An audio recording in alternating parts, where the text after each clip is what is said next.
Boker Tov, Shavua Tov ou Beshem Hashem, Naaseh Venatzlach. On est aujourd'hui dimanche 29 du mois d'octobre et déjà le Yud Dalet du mois de Cheshvan, Mar Cheshvan, Echem Tovim ou Shalom. Nous avons un shiur ce matin qui ne correspond pas du tout à ce que je voulais dire, puisque je viens de voir à l'instant. Shiur acheté donc par Priscilla et sa maman Véronique pour la Refoua Shlema. Refoua Tel Feshur Refoua Tagouf avec une bonne intervention chirurgicale et un bon rétablissement pour Alicia Emma Bat Véronique. Maïssa, une jeune fille donc de 13 ans, et aussi pour la libération de tous les otages, protection de nos soldats, Be'ezrat Hashem, et le retour au calme, Be'ezrat Hashem, Kol Yehudim Ba'asher Usham. Alors, il y a marqué ici, un shiur pas stressant. D'accord, c'est difficile dans l'instant T de faire un cours comme ça, c'est tout que j'avais prévu de faire un autre cours, qui s'appelle le pire ennemi de la vérité. Mais c'est un peu plus stressant. Donc, je vais m'orienter tout de suite vers une autre idée à développer, bien sûr basée sur d'Ivrei Chazal, pour commencer tout de suite, Be'ezrat Hashem, en pensant très fortement à tous nos soldats nos jeunes soldats, nos enfants qui sont là-bas, que Dieu les protège, et puis surtout, on pensera très fortement, comme elle le rappelle ici, à tous les otages qui vivent un Gehinam dans les mains du Hamas. Une grande réfoua shlema pour tout le malade d'Israël. Et les Nishmatkom et Israël Bichlam, Shoshanatu Batalia, puisque à la fin de Shabbat prochain, ce sera le Kaf Macheshvan, l'Askara de Shoshana Tuitu Alea Shalom. Une fois de plus, je tenais à remercier, au nom de toute l'équipe de Torah Traim Oel Moshe, toutes les personnes qui nous soutiennent. Il y en a beaucoup, qui ont vraiment mis leur confiance en notre travail et ils ne sont pas déçus, grâce à Dieu, puisque nous avons envoyé presque un demi-million de shekels de marchandises nécessaires à nos soldats, que ce soit des tefilines jusqu'aux tzitzit, jusqu'aux chaussures, jusqu'aux lunettes spéciales, jusqu'aux sacs de couchage, jusqu'aux les batteries et tout ce qui va avec. Donc juste pour vous dire que vos dons ont été intégralement retransmis, donnés, et Be'ezrat Hashem, qu'on ait besoin aujourd'hui plus jamais les uns des autres, tellement tout le monde ira bien et tout le monde, Be'ezrat Hashem, aura ce qu'il lui faut à la maison. Il y a une autre guerre qui se prépare à cela aujourd'hui, sans faire de stress. C'est la guerre des finances, donc juste avant de commencer le shiur. C'est que beaucoup de familles aujourd'hui se retrouvent, comme je l'avais dit, dans une situation précaire, c'est local, le travail ne reprend pas vraiment. Aval Be'ezrat Hashem, Am Israël, Chai Vekayam. J'ai d'ailleurs beaucoup de choses à dire sur ce sujet-là, mais on va commencer notre shiur pour cette sadika qui a besoin d'une refoua shlema. Donc il raconte que chaque parole de cette étude, Ta'ale Be'ezrat Hashem, Kezora Keal, Echem Tovim ou Shalom. Vous savez que la Géoula va dépendre essentiellement d'un personnage dans le ciel et d'un autre personnage sur terre. Ce pas les mêmes personnages. Dans le ciel, la Gemara nous dit qu'à la fin des temps, ce sera Yitzhak qui nous sauvera. Midat Hadin, dans le ciel, va venir devant Hachem et dire: qu'est-ce que tu reproches au peuple d'Israël? Oui, ils ont abandonné ma Torah, ils ont fait ceci, ils ont fait cela. Yitzhak va répondre à Kadosh Baruch Hu: combien de temps vit un homme? 70 ans, 80 ans, déjà la moitié du temps il dort, ça fait 40 ans, il mange, il fait ceci, il fait cela, bon qu'est-ce qui reste? 12 heures, je prends 6 heures, tu prends 6 heures et libère-les. Voilà la conclusion rapidos de la Gemara dans le ciel, du dialogue entre Yitzhak et Akadosh Baruch Hu. Mais sur terre, nous aurons un autre personnage qui lui viendra nous sauver à la fin des temps, pour lequel nous disons d'ailleurs tous les jours, et ce depuis le début, Baruch Ata Hashem Magen Avraham. Avraham est un personnage crucial, non pas crucial, à sourde degré crucial, primordial, sur l'étendue de l'histoire du peuple d'Israël. Et pourquoi Dafka lui? Parce que Chazal nous dit qu'à la fin des temps, effectivement, il y aura un rifion, c'est-à-dire on lâchera un petit peu le monde de l'étude de la Torah, le monde des prières. Même si nos yeshivot, grâce à Dieu, sont pleines, les bate midrashot, les bate knesiot, on est quand même 9 millions d'individus. On va enlever ceux qui ne sont pas juifs, on va dire 6 millions d'individus sur la terre d'Israël aujourd'hui dans les Maaseh. Ok? Pas tout le monde étudie la Torah, arrêtez des personnes dehors. Tu fixes un temps d'étude? Non. Tu étudies, je feuillete, au maximum. Si ce n'est pas du tout. Est-ce que tu fais shacharit, mincha et arvit? Je connais même des gens avec des kippotes sur la tête qui font une ou deux prières par jour, qui ratent des prières. Alors, sur quoi, Béhémet, on sera rattrapé? Sur la mida d'Avraham Avinu. Et Avraham Avinu, il a une mida qui est très connue. Il faisait du bien, il aimait. Il aimait et il faisait du bien. Ça veut dire quoi exactement? On va essayer de comprendre beaucoup plus profondément le personnage d'Avraham Avinu qui nous dépasse de très très loin. Si jusqu'à aujourd'hui, Akadosh Baruch Hu a dit d'Avraham Avinu qu'il était Aouvi, comme on l'a lu dans la Haftara de cette semaine d'Ishayahu, Avraham, mon bien-aimé, c'est parce qu'Avraham est relié à l'amour. Et cet amour d'Avraham nous dépasse de très loin. Moi, personnellement, je n'ai pas honte de le dire, jamais, au grand jamais, j'aurais sauvé ni la génération du déluge, ni la génération de Sodome et Gomorre. Jamais. Pourquoi? Parce que c'était des grands Rechaïm, fiers de leur Rishout. Et la preuve en est, Dieu n'a pas pu sauver ni le dor du déluge, ni la génération de Sodome et Gomorre. Ça veut dire qu'il y a des moments dans la vie où l'amour doit avoir ses limites. Et Avraham Avinu, il a un amour qui est certes limité, comme le précise Rachid dans cette paracha, mais il a un amour qui nous dépasse de très très très très très loin. Cet amour-là, on va le rencontrer chez un autre personnage beaucoup plus tard, duquel cette Mishnah très connue de Masechet Avot n'est pas vraiment compris comme elle devrait être comprise. C'est Aaron. Aaron, lui aussi, c'est un homme d'amour. Oev Shalom, Verodev Shalom. C'est là. Mais qu'est-ce que le véritable amour? Zema Shenilmad, Bezrat Hashem aujourd'hui, un shiur important pour notre situation. Qu'est-ce que le véritable amour? Vous savez, hier, grâce à Dieu, on était à table et j'avais que des personnes que j'aimais autour de la table. C'est facile d'inviter des gens qu'on aime. C'est facile d'inviter des gens avec qui on aime être. Donc automatiquement, quand tu te retrouves avec des gens que tu aimes et des gens avec qui tu as de l'amour naturel, pourquoi? Parce qu'ils sont conviviaux, sympathiques, ils ne sont pas là pour te juger, ils ne sont pas là pour te...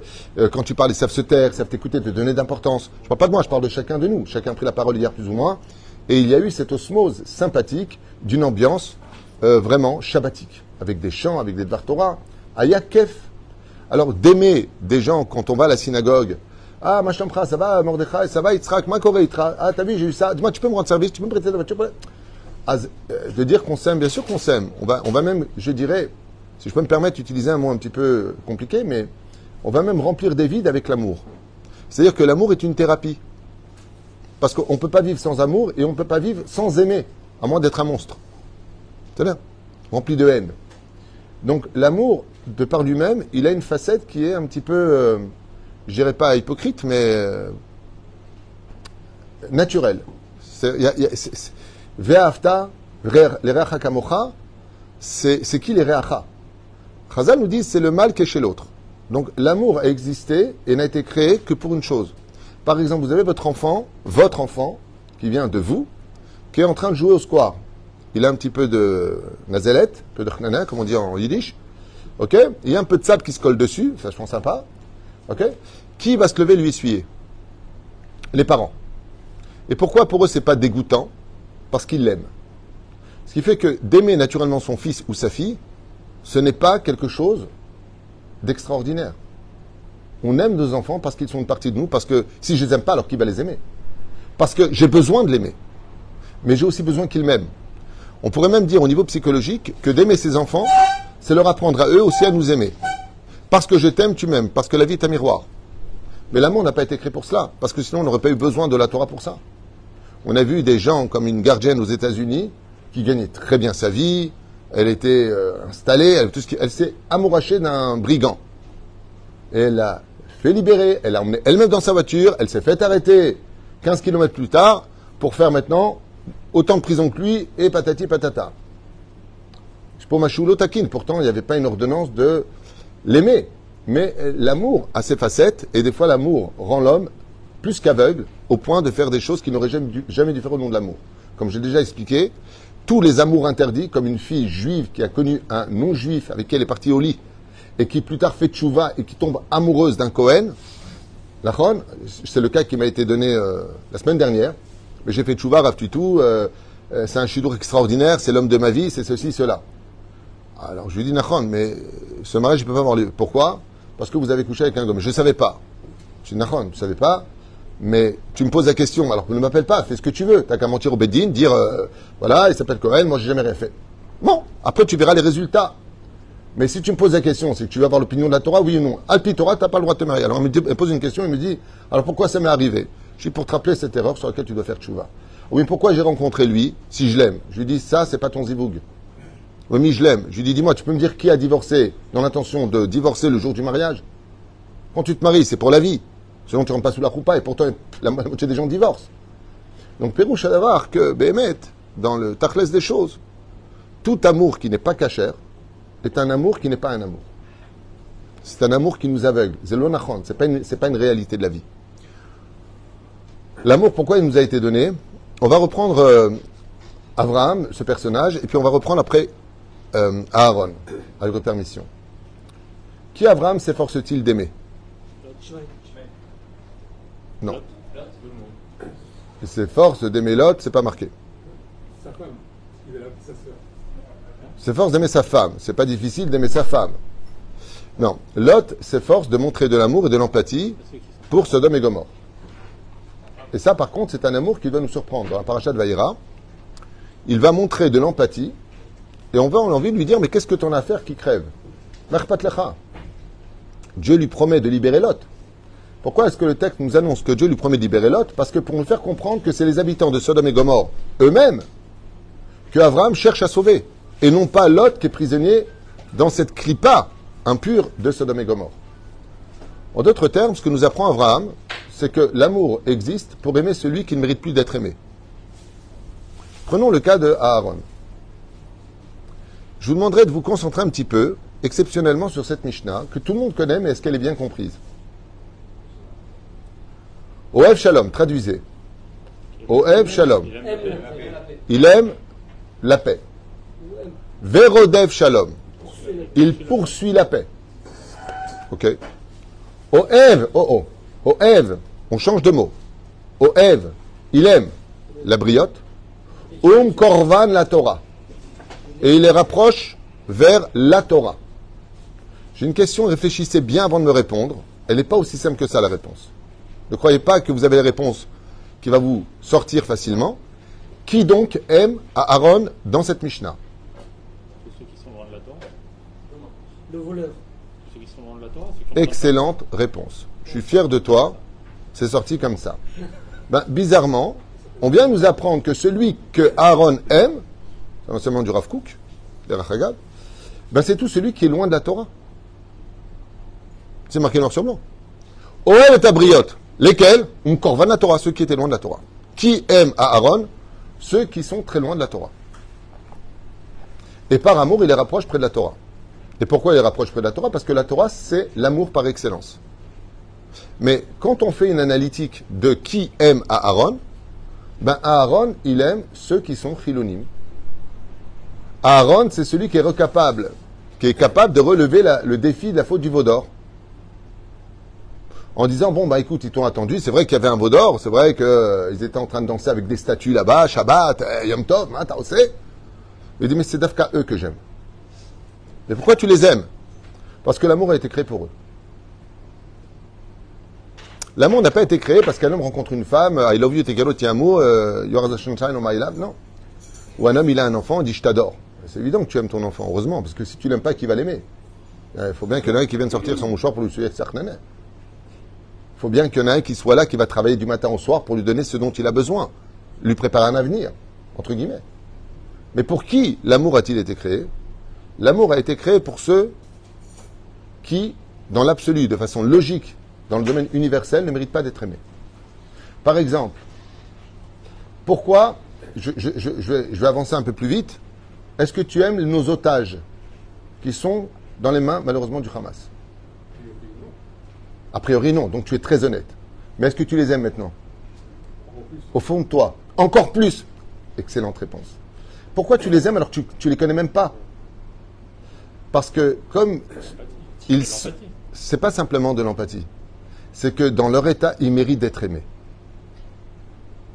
Dans l'état dans lequel ils sont psychologiquement, physiquement traités, ils méritent notre amour. C'est pour ça que la Midat Adin, Yitzhak Avinu, a aimé Davka Esav. Pourquoi est-ce qu'il a aimé Esav? Parce que Esav méritait, dans la logique, d'être détesté. Selon la réalité dans laquelle il vivait, idolâtre, homme à femme, voleur, brigand, tu ne mérites pas d'être aimé.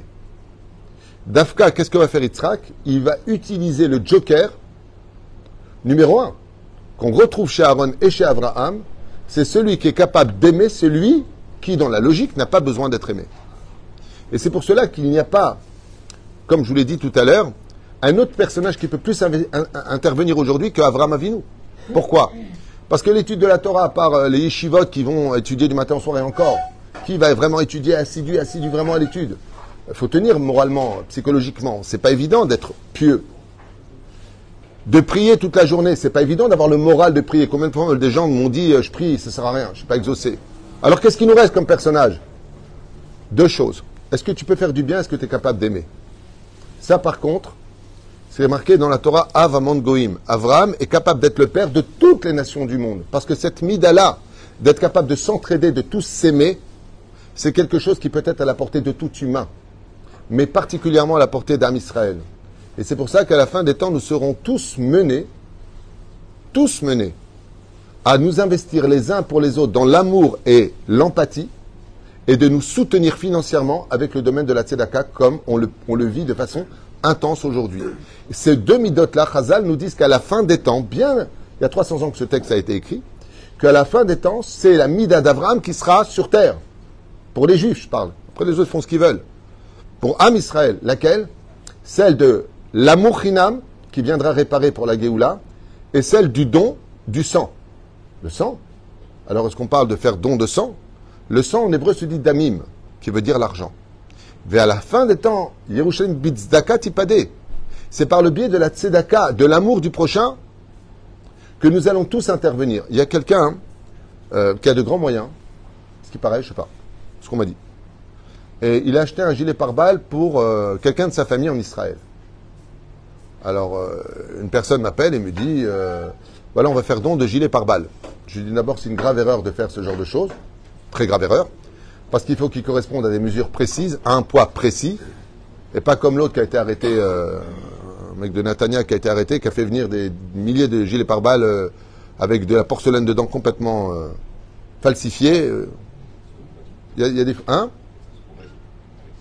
Il faut que ce soit compatible avec ce que demande la sécurité et le combat sur le terrain en Israël. D'accord? Et la personne me dit, voilà, vous pouvez commander tant et tant de gilets pare-balles. Je lui dis, écoutez,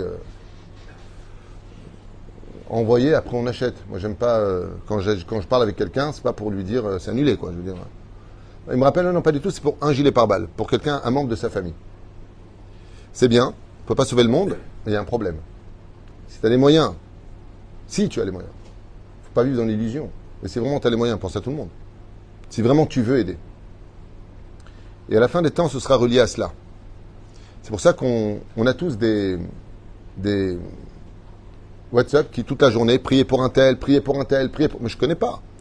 On a 223 otages qui sont de l'autre côté, j'en connais pas un seul. Hein? Toi, tu as la liste des noms, mais tu les connais? Non. Et à quoi ça sert la liste des noms? De prier pour eux. Moi, je n'ai pas besoin de la liste des noms. Bezrat Hashem, Kol Bnei Aruba Nimtsaï Bidei Haramas. Pas besoin de... La Kavana chez nous. Et c'est pour ça que le tikkun de la fin des temps, ce sera l'amour chinam. Et l'amour gratuit, c'est tout simplement d'être capable d'aimer, à l'image d'Aaron, celui justement qui ne mériterait pas d'être aimé parce qu'il ralentit le fonctionnement de la Géoula. Quand tu n'es pas dans la Torah et les mitzvot, tu ralentis le fonctionnement de la Géoula. S'il n'y avait pas eu la faute du veau d'or, il y aurait eu la Géoula. Donc ces gens-là qui ont fait la faute du veau d'or ne méritaient pas d'être aimés. Celui qui, dans l'absolu, n'est pas dans la Torah, ne respecte pas les commandements divins, ne mériterait pas d'être aimé. D'ailleurs, c'est ce que font les religions en général. Ils condamnent et ils maltraitent très souvent ceux qui ne se plient pas aux règles de leur dogme. Tandis que dans la Torah, c'est exactement le contraire. On te demande d'aller chercher celui qui ne mérite plus l'amour, pour lequel, maintenant, toi, tu vas lui donner ce dont il lui manque. Car grâce à cette réflexion-là, eh bien, le dernier espoir, ce sera de le ramener à la vie. Et c'est quoi ce dernier espoir?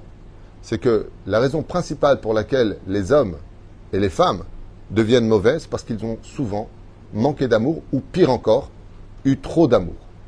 Tout extrême est nuisible. Ken? Est-ce que c'est logique, vous, pour Dieu lui-même? Est-ce que? C'est logique de l'amour. Dieu lui-même, Alors, on a une question du professeur Lévy ici qui dit, est-ce que cette logique de l'amour, elle existe pour Dieu lui-même? Qu'est-ce que quelqu'un pourrait lui répondre? On n'a pas le temps. 24e Mishnah, 4e chapitre Masechet Avot. Là-bas, c'est marqué, au nom de Rabbi Elazar Akapar, exactement ta question.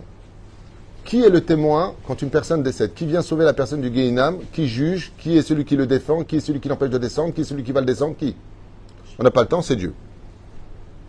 C'est-à-dire que quand une personne décède, la raison pour laquelle le bon Dieu va faire en sorte que la personne, avant de rendre son âme, souffre pour payer ses dettes facilement sur terre au lieu de les payer après la mort, parce que si le Hamas existe sur terre, sachez qu'il existe aussi après la mort, Malaché Rabala, eh bien, c'est tout simplement parce que Akadosh Baruch Hu veut sauver cet homme. Le Créateur du monde n'a aucun plaisir à la souffrance de l'homme. Bien au contraire, il a créé l'homme dans le Gan Eden pour le voir kiffer. Plus que cela encore, en ce qui nous concerne, Bechol Tsaratam Lo Tsar. Tous les matins, nous disons au nom de ce qui a marqué chez les prophètes, que chaque fois qu'un juif pleure ou il est malheureux, c'est-à-dire que si vous me posez la question où est Hachem en ce moment, il est prisonnier dans la main du Hamas avec les juifs. C'est pas une blague, il est avec eux. Chaque fois que quelqu'un est malheureux, il y avait un chassid en Pologne, à l'époque du Baal Shem Tov, que le Baal Shem Tov avait envoyé voir comme ça. Et il a eu tous les malheurs du monde. Il a perdu ses enfants, bon, il a tout perdu. La maladie, la totale. Et il était très heureux. Et quelqu'un lui a posé la question, lui a dit, mais comment vous gardez le sourire avec tellement de malheur? Il lui a dit, en l'honneur d'Hachem. Il dit, pourquoi? Il dit, parce que si je pleure, Dieu va pleurer, je ne veux pas qu'il pleure. C'est un niveau... Parce que, sachez-le, quand il y a des disputes, par exemple, quelqu'un se fait humilier, ok, dans un couple, stam, tu parles mal à ta femme ou ta femme t'a mal parlé, tu as un pincement au niveau du cœur, sache que dans le ciel, Dieu a ce même pincement. Pourquoi? Posez-moi la question, pourquoi ça se passe comme ça? Réponse, parce que c'est marqué aussi dans la Torah, pourquoi? Parce que l'homme n'a pas demandé à être créé. Donc comme l'homme n'a pas demandé à être créé, il faut que Dieu soit investi dans la souffrance comme dans le bonheur. Ce qui fait que quand nous sommes heureux, on donne de la joie à Hachem. Mais qu'est-ce qui rend Dieu particulièrement triste, plus que ta propre tristesse ou que tu verserais des larmes? Si c'était heureux dans le monde du mal. Là par contre, Dieu, ça le tue. Par exemple, tu es fou de joie de danser dans une boîte de nuit, toucher des femmes qui sont interdites, pendant Shabbat Kodesh, de faire des choses. Là, Kadosh Baruch Hu, il a mal. C'est comme un père qui a tout donné à son fils, et la personne chez les ennemis lui dit, lui, il me donne plus d'amour que toi et plus de bonheur que toi.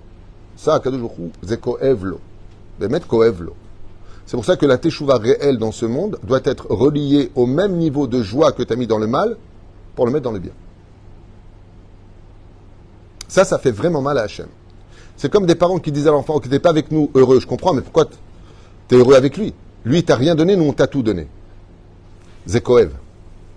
Zekoev de donner une chambre à sa fille, de lui donner à manger, de avoir acheté tout ce qu'il fallait, et elle se retrouve dans un camping tout pourri, elle a rien du tout, elle dit, en tout cas, ici, je suis plus heureuse. D'accord, mais alors explique-moi pourquoi. À part le monde de l'illusion dans lequel tu te trouves en pleine savane avec des animaux nuisibles autour de toi, dis-moi pourquoi tu es plus heureuse là-bas. En fin de compte, c'est parce que tu es loin de moi que tu es heureux. Et donc, automatiquement, ça nous remet nous en question. C'est ce qui se passe, qu'on le veuille ou pas, quand on s'éloigne de la Torah et qu'on se dit être heureux en dehors de la Torah, puisque la Torah a convenu qu'on ne peut pas être heureux en dehors de la Torah. Donc, toutes les joies qui sont en dehors de la Torah sont des fausses joies. Dieu ne peut pas aimer les gouilles, ils sont pas dans la Torah. Mais Akadosh Baruch Hu ne demande pas à un non-juif de faire les 613 mitzvot. Goy Shomer Shabbat Re'av Mita. Non, Akadosh Baruch Hu, il aime les non-juifs qui respectent les 7 lois noachides. On ne demande pas à un nain de prendre une boîte de conserve à 2,50 m de hauteur, il n'a pas la taille. Dieu ne peut pas demander à quelqu'un d'être ce qu'il n'est pas. Un juif n'a pas le rôle d'être un non-juif, et un non-juif n'a pas pour rôle d'être juif. Il aime les juifs quand ils souffrent, quand ils meurent. Qui a dit ça? Comment t'es arrivé à ça là? J'ai pas compris. Vous avez dit tout à l'heure, quand ils sont à la tombe, ils vous empêchent. Non, j'ai donné un exemple. Que des fois l'amour passe par la réparation. Tout à l'heure, l'exemple que j'ai donné, c'est que l'amour passe par la réparation. Mais dans cette réparation, il faut savoir que Dieu lui-même est à l'intérieur de cette réparation. Parce que tu n'as pas demandé à naître, parce que tu n'as pas demandé, même si en réalité ça se discute tout ça, dans Masret Rosh Hashanah Daf Yud Aleph, Amud Aleph, Rachid Afka, il dit que oui, avant de faire quelque chose, Dieu demande à la personne s'il est d'accord ou pas. Ça, c'est encore un autre sujet. Aval, dans le tachles des choses, le Créateur du monde n'a aucun intérêt à nous voir souffrir. Au contraire. Ivdu at Hashem besimpra, bou lefanav vernana, mizmor letoda.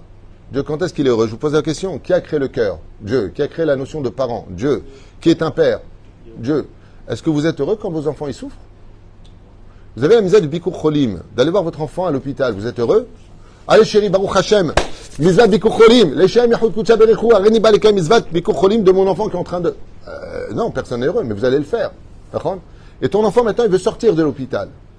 J'aime pas être ici, sauve-moi, tu m'aimes, sauve-moi. Qu'est-ce que tu vas lui dire? Reste. Pourquoi? Mais il faut que tu te soignes. Il va te dire que tu ne m'aimes pas. Non, c'est parce que je t'aime que je te demande de rester. C'est pour répondre à ta question. C'est pas parce qu'Akadosh Baruch Hu nous répare qu'il nous aime pas. C'est parce qu'il nous aime justement qu'il nous répare. Même chose. Quelle? Elle est où la limite alors dans l'amour? Jusqu'où on peut aimer des gens qui sont réchaïm, qui nous font du mal, qui nous détestent, voire chez les goïs même pas. C'est Hamas, une comment excellente- on peut aller jusque-là? Je veux Non. dire, on les aime. Non, il n'y a pas de mitzvah de Hamas. Non. Elle est où la limite, c'est ça? Odapam. Il n'y a pas de mitzvah d'aimer le Hamas. Maintenant, si tu me poses la question pour le Hamas, c'est pas le cours que je voulais faire, mais le Hamas, ce n'est pas un humain. Le Hamas, c'est une idéologie. C'est utopique de vouloir tuer le Hamas. Il faut être un petit peu intelligent dans la vie. Tu peux essayer de localiser où sont ceux du Hamas qui te envoient des missiles, mais de dire je tue l'idéologie Hamas, dans le monde entier, ne serait-ce qu'aujourd'hui à Istanbul, hier à Istanbul, se levait 1 million d'hommes criant vive le Hamas. Donc ce sont tous des Hamasnikim. Dans ce cas-là, en Afghanistan, se sont levés 3 millions d'hommes manifestés à mort Israël, à mort les Juifs, vive le Hamas. Bon, c'est pas le cours qu'on devait faire, mais pour répondre à ta question, dans ce cas-là, il faut tuer donc tout celui qui se relie au Hamas. Le Hamas est une idéologie. Donc tu ne peux pas le tuer. Il y a lieu, je te réponds de façon différente à la tunisienne. On a la mitzvah et le devoir de haïr le mal qui est chez l'autre, mais pas l'autre. Par exemple, nous avons 2 exemples dans les informations. Bon, je m'excuse pour le cours qui devait être sans stress, mais juste une petite parenthèse, ok? Il y a 2 personnes qui prennent la défense du peuple d'Israël et qui parlent de la vérité sur le terrain. 2 personnes dans toutes les médias israéliennes qui interviennent aux États-Unis et ici.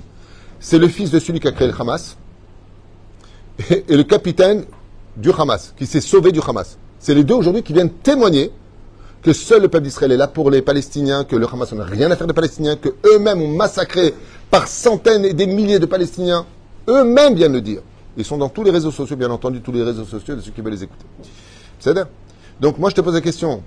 D'ailleurs, j'ai même entendu quelqu'un qui disait, ah bah il est bien, lui, c'est un arabe israélien. Non, c'est juste le fils du Hamas, qui vit d'ailleurs aux États-Unis. Hein? Alors moi je pose la question, lui tu vas l'aimer? Lui il dit que le Hamas c'est des pourritures, que le peuple d'Israël c'est le peuple numéro 1 au monde, qu'il n'a jamais fait de mal aux Palestiniens, qu'au contraire on leur donne de l'argent. Et pourtant c'est qui? C'est le fils de celui qui a créé le Hamas, qui était lui-même soldat du Hamas. Nous, Matin Omer Alze, il a retiré le mal qui était en lui. Ce qu'a voulu faire Abraham Avinu avec Sodome et Gomorrhe, c'est aimer la population, mais détester le mal qui était en eux. Parce qu'en réalité, on a tous du mal. Et ça, ce sera relié au cours que je ferai d'ailleurs, que je voulais faire ce matin, sur le pire ennemi de la vérité, qui s'appelle la vérité elle-même, mais qui a un autre nom. On en discutera, Beito Bismano. Aval, sachez une chose, que dans notre génération aujourd'hui, ce mal que nous avons vécu est devenu d'une certaine façon la fleur du bien. Parce qu'avant ces événements, on se détestait tous, il n'y avait aucun shalom nulle part. La gauche, la droite, la gauche. Et le seul point qui intéressait notre pays, c'était la réforme judiciaire. Tandis qu'aujourd'hui, malheureusement, le Tsareno arabe avec 1400 personnes, et encore, ce n'est pas le vrai chiffre. Il y a encore beaucoup de gens qui n'ont pas été retrouvés. Hachem Ishmael Verachem. Am Israël, il est uni. On a montré une nature réelle de notre potentiel et de notre personnalité. Et aujourd'hui, plus que jamais, moi ça faisait longtemps, ça fait 38 ans que je vis ici, ça faisait très très très longtemps que je n'avais pas vécu des sourires shalom, même partout où je vais. D'habitude, quand j'arrive quelque part, si ce n'est pas des gens de chez nous, c'est Ata. Là, c'est Shnia. Fais. Shnia. Fais. Ouh. Lama, parce que quand malheureusement le tonnerre se fait ressentir, on est capable d'aimer même celui qui, pour nous, ne méritait pas notre amour. Et c'est pour ça que si on veut aujourd'hui arriver à mettre un terme à toutes ces souffrances, on doit arriver à cette dimension de trouver du kafsrout chez tout le monde, d'Afka, plus que jamais aujourd'hui. Pourquoi? Parce que l'amour gratuit, c'est le tikkun de toutes les défaillances des 2000 ans qui se sont écoulés jusqu'à aujourd'hui. L'amour gratuit. Je ne t'aime pas parce que tu le mérites, je t'aime parce que c'est une mitzvah d'aimer. Et Bezrat Hashem Yitbarach, quand on arrivera à cela, à dépasser cette dimension, par exemple cette jeune fille, que Dieu la bénisse, pour qui on fait ce chiour, ouais, elle est à l'hôpital, et je sais qu'il y a une autre petite fille de mon peuple qui est à côté que je ne connais pas. Je dois être capable de prier pour elle et aussi pour l'autre. Quand je prie pour moi, et je finirai avec ça qui est tellement flagrant selon Ben Ishraï, vous verrez que toutes les prières que nous faisons, comme le positif comme pour le négatif, pardonne-nous, excuse-nous, c'est tout le temps du pluriel. Et Rabotenu nous disent que pour le meilleur comme pour le pire, si tu n'as pas pensé aux autres au moment où tu as prié pour toi ou pour celui que tu aimais, comme on dit par exemple, Shitrapé Miktor Kol Sh'ar Cholei Israël, que tu guérisses parmi tous les malades d'Israël.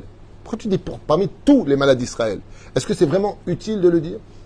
La tchouva est que si je veux de l'efficacité dans ma prière à l'échelle individuelle, c'est quand je suis capable d'être ce que je suis. Et Avraham Avinu se dévoile dans la paracha de Vayera parce qu'il est capable de donner de l'amour là où personne ne serait capable d'en donner. C'est pas possible. Comment tu peux aimer les gens de Sodome et Gomorrhe? Et c'est cette extrême situation d'essayer de trouver, peut-être qu'il y a un homme. Vous avez remarqué qu'il y a quelque chose de bizarre. 50 sadikim. Après? Non. 35. Non. Calmez-vous. Prenez des cachets. Revenez en arrière.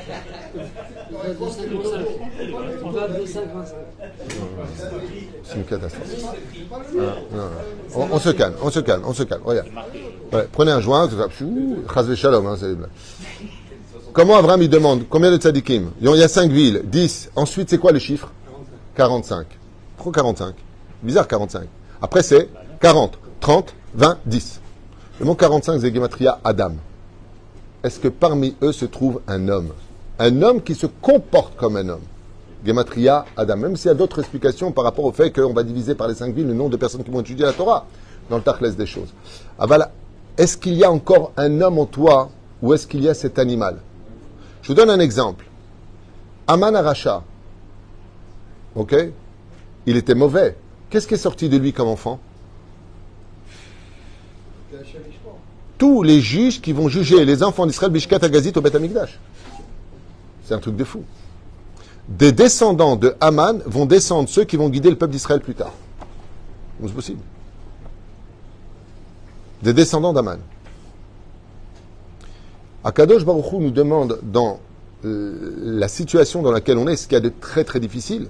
Par exemple, dans la société dans laquelle nous vivons.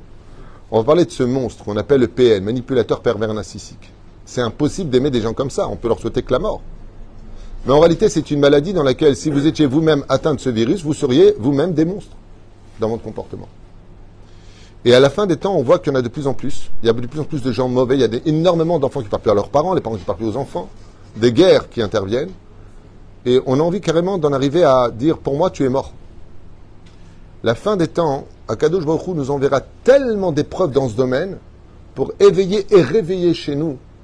Comment tu as envie de dire les choses maintenant? Ah, pendant Shabbat, vous dansiez devant des statues, c'est tout à fait normal.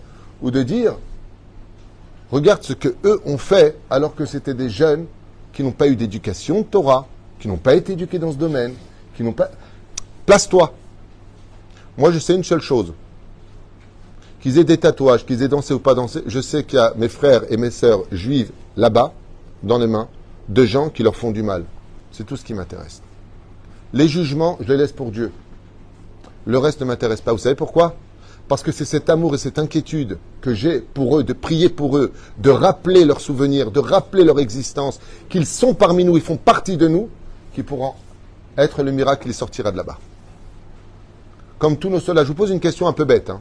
Allez, pose une question bête. Combien il y en a selon les renseignements dans leurs mains? 223. Combien il y a de soldats qui sont partis pour aller les sauver? On parle de dizaines de milliers. Vous trouvez ça logique qu'on va condamner avec des pièges tous les 2 mètres, tous les centimètres, pour aller libérer 223? J'ai pas compris là. Parce que si c'est une question de Hamas, envoie une bonne bombe là où il faut pour tout. Où est-ce qu'ils ont installé leurs bombes et leurs machins? Dans l'hôpital. Dans le 3e sous-sol de l'hôpital, tous les bureaux du Hamas, ainsi que tous les missiles sont rangés. Les pauvres. C'est ça. Nous, l'hôpital, les écoles, tout le plan stratégique. Ils savent très bien travailler au niveau des médias. Magnifique. On va nous tachlès des choses. Pour aller libérer tant de monde, qui te dit que tu ne vas pas perdre 300 soldats, chasvé shalom? Au niveau quantitatif, pourquoi la vie de lui vaudrait moins que la vie de l'autre? Parce que quand on aime et qu'on doit récupérer quelqu'un, la quantité n'est plus au rendez-vous. Parce qu'eux, ils comptent sur notre amour. On est juifs. Et ce qui nous manque le plus aujourd'hui, c'est d'exprimer cet amour. Comme on n'a pas été capable de le faire, les événements nous ont poussés aujourd'hui à tous prier pour eux, à tous nous mobiliser pour eux, à tous donner pour eux. à tous donner pour chacun de nous. Nous, on est inquiets pour nos frères de Galoute, de diaspora, et eux, ils sont inquiets pour nous. Nous, on prie pour eux, eux, ils nous aident à leur façon. Chacun de nous communiquons. Parce que l'union fera la force. Et l'union, c'est la plus grande preuve d'amour qu'on puisse avoir les uns pour les autres. C'est quand on a peur de se perdre, qu'on se coagule tous les uns aux autres et qu'on devient une entité, celle du peuple d'Israël. Voilà ce que je voulais parler un petit peu avec vous sur le vrai amour. Et on apprend de cette paracha que d'Afka, le vrai amour ne peut se développer que vers celui qui ne le mérite pas. Et à partir du moment où je suis capable de lui donner cet amour, parce que c'est un amour qui est cachère, ça n'a rien à voir avec le fait qu'une jeune fille amène un non-juif à la maison, dit, ouais, voilà, vous n'êtes pas capable de l'aimer, vous êtes des racistes. Pas de rapport. Je l'aime et qu'il se marie avec une... Lui, la Torah, m'interdit cette union. Donc c'est un amour qui est bien pour lui. Si tu veux, je dirais Mazel Tov s'il se marie avec une... Mais s'il te prend avec lui, il te prend ton monde futur. Donc je ne peux pas dire Mazel Tov ni participer à ce mariage. Parce que c'est un amour qui est pas cachère. C'est toute la différence. Avant l'ensemble du peuple d'Israël, surtout dans notre génération, si vous avez des enfants qui se sont assimilés avec les nations du monde, c'est pas de les condamner. Dans l'instant T, ce que Dieu attend le plus de nous, c'est de prier par amour pour eux qu'ils reviennent à la maison, à la table de papa. Et cette situation-là aujourd'hui doit tous nous sentir concernés, peu importe ce qu'on a sur la tête, quel kippa, pas de kippa, avec ou sans. Aujourd'hui, c'est les bonnes actions à l'image d'Abraham et l'amour gratuit à l'image d'Abraham, pour lequel nous disons à chaque prière 3 fois par jour, qu'il fasse beau, qu'il fasse Mossad ou qu'il fasse nuit, eh bien, Baruch Ata Hashem, Magen Avraham. Mazé Magen Avraham, le bouclier d'Avraham. Si on veut avoir un bouclier qui nous protège, ce sera l'empathie et l'amour des uns et des autres, même si on estime que Béhémet, cette personne-là ne mérite plus d'être aimée pour moi parce que ceci ou cela. Déteste le mal qui t'a fait du mal, mais n'oublie pas que lui-même est possédé de ce mal. Si on le retire, on arrivera, Bezrat Hashem, à une osmose, une atmosphère qui, Bezrat Hashem, sera un soleil, pas simplement dans le cœur des Juifs, mais de toute l'humanité. Baruch Adonai Leolam Amen.